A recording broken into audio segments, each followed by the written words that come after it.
We are given with this equation m equals 18 to the power 4n times 2 to the power 3 times n squared minus 6n times 3 to the power 2 times 1 minus 4n over 12 squared, and where m is given as 2, we need to find the values of n.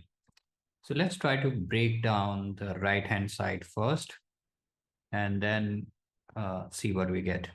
So let's start with the first term here on the top, which is 18 to the power 4n. If we find the prime factors of 18, they are 2 times 3 squared, and that is raised to the power 4n.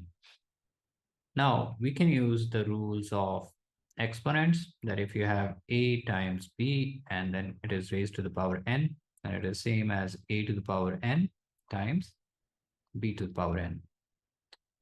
Also, if you have something like a to the power m and that is raised to the power n, then the powers multiply.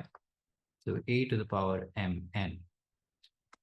If we apply those rules here, we get 2 to the power 4n times 3 to the power 2 times 4, which is 8, so 8n. So that's your first term on the top. Now let's try out the second term. The second term we have is 2 to the power 3 times n squared minus 6n. We can use the same rule that we applied, multiply the powers. So it will be 2 to the power 3n squared minus 18n. And in the same way, the third term on top will be 3 to the power 2 minus 8n. And that's how we have sorted out the powers on top. Now, what do we have in the bottom? 12. So the fourth thing that we have is 12 squared, and the prime factors of 12 are 2 squared times 3, and that is raised to the power 2. So we will multiply the power. So that's 2 to the power 4 times 3 to the power 2.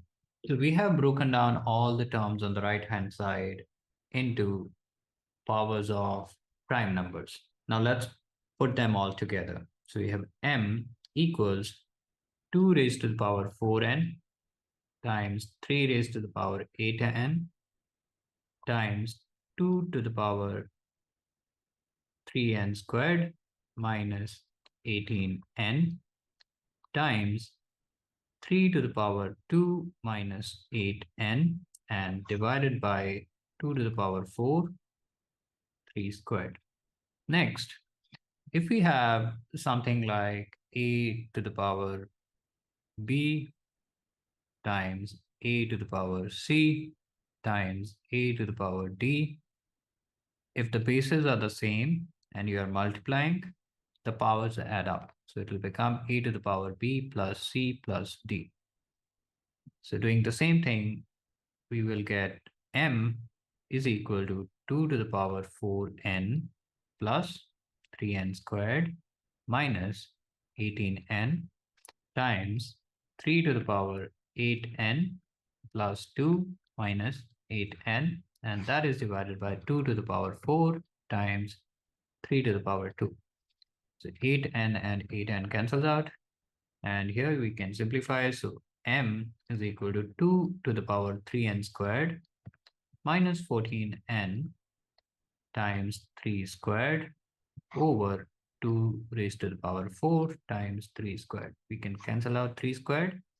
And we also know that m is equal to 2. So 2 is equal to 2 raised to the power 3n squared minus 14n over 2 raised to the power 4. We can multiply 2 raised to the power 4 on the other side. So it will be 2 raised to the power 1 times 2 raised to the power 4, which is same as 2 raised to the power 5. So we have 2 raised to the power 5 is equal to 2 raised to the power 3n squared minus 14n. Okay. Now we have a situation where you have 2 raised to the power 5 is equal to 2 raised to the power something. So if the bases are same and then two things are equal, that means their powers should be equal. That means 3n squared minus 14n should be equal to 5. And if you rearrange, we get a quadratic equation 3n squared minus 14n minus 5 equals 0. And if we apply the quadratic formula and solve, we will get the values of n, which are 5 and -1/3.